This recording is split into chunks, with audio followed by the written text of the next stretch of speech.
ପାହାଡ଼ ପର୍ବତ ନଦୀ ଝରଣାରେ ସମ୍ପୂର୍ଣ୍ଣ ଥିବା ଅଞ୍ଚଳ ମାଲକାନଗିରି, ଯାହା ଓଡ଼ିଶାର ଦକ୍ଷିଣ ଦେଶରେ ଅବସ୍ଥିତ।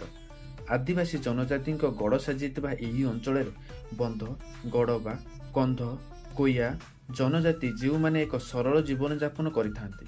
ଏହି ଜିଲ୍ଲା ତାର କଳା ସଂସ୍କୃତି ଏବଂ ପର୍ଯ୍ୟଟନ ପାଇଁ ଏକ ଶ୍ରେଷ୍ଠ ସ୍ଥାନ ଅଧିକାର କରିଛି।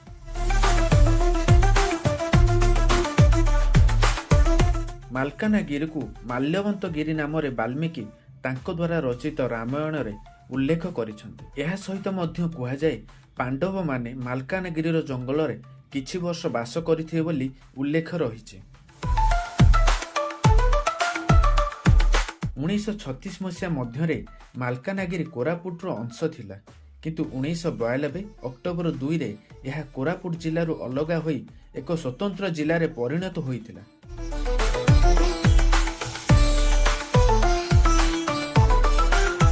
ମାଲକାନଗିରି ଓଡ଼ିଶାର ଦକ୍ଷିଣତମ ଜିଲ୍ଲା ଥିବାବେଳେ ଏହାର ପୂର୍ବରେ ଆନ୍ଧ୍ରପ୍ରଦେଶ, ପଶ୍ଚିମରେ ଛତିଶଗଡ଼, ଉତ୍ତରରେ କୋରାପୁଟ ଜିଲ୍ଲା ସମେତ ଦକ୍ଷିଣରେ ତେଲେଙ୍ଗାନା ରାଜ୍ୟ ଅବସ୍ଥିତ।